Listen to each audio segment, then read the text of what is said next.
Minä olen herrasmies Lohikäärme Hurmilus. Asun Jyväskylän kaupunginkirjaston lasten ja nuorten osastolla. Kutsun sinut kanssani kirjastokierrokselle. Menemme ensiksi tapaamaan kirjaston henkilökuntaa. Hei, auttaisitko minua vähän? Haluaisin löytää kirjan herra Hakkaraisen aakkoset. 3. Tietenkin. Henkilökunta auttaa aina. Jokaisella kirjalla on oma paikka. Kirjat on järjestetty kirjailijan sukunimen mukaan aakkosjärjestykseen. Niillä on myös luokkanumero, sen varmaan tiedätkin. Katsotaanpa koneelta, kuka on kirjoittanut herra Hakkaraisen aakkoset. Tämän opit tekemään helposti itsekin. Ahaa, herra Hakkaraisen aakkoset on Mauri Kunnaksen kirjoittama kirja. Tarkastan vielä, mihin luokkaan se kuuluu. Se on kuvakirja, eli se kuuluu luokkaan 85.22. Nyt vain etsit kuvakirjahyllyt. Kuvakirjat ovat matalissa hyllyissä. Etsi vielä hyllyn reunasta K, niin kuin Kunnas. Se on kirjailijan sukunimen ensimmäinen kirjain. K, niin kuin Kunnas. Ihan helppoa. Etsitpä mitä kirjaa tahansa, kannattaa tarkkailla hyllyjen päätyjä.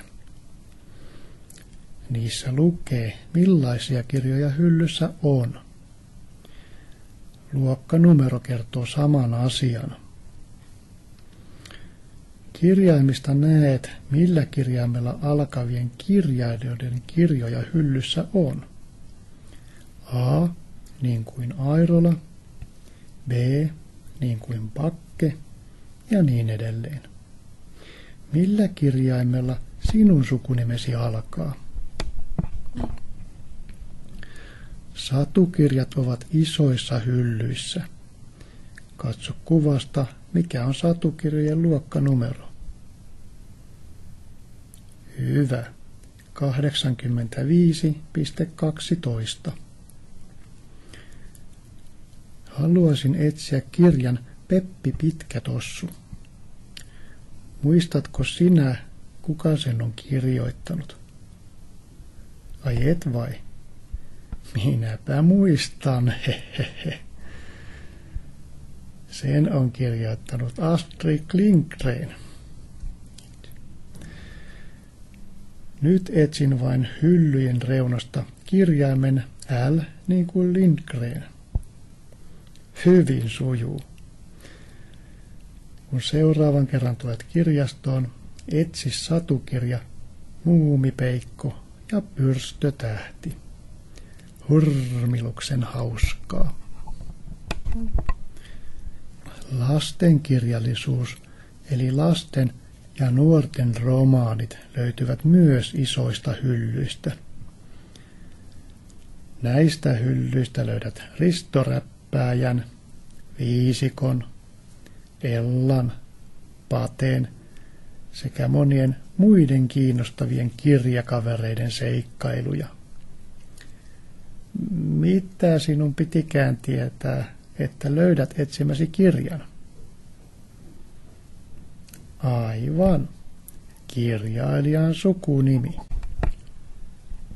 Tietokirjat löytyvät takaseinältä. Jos etsit tietoa esimerkiksi dinosauruksista, katsot tietokirjataulusta tai tietokoneelta, mihin luokkaan dinosaurukset kuuluvat. Dinosaurukset kuuluvat luokkaan 55.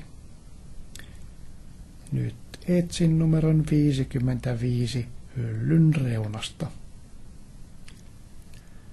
Tässä ovat dinosauruksista kertovat kirjat.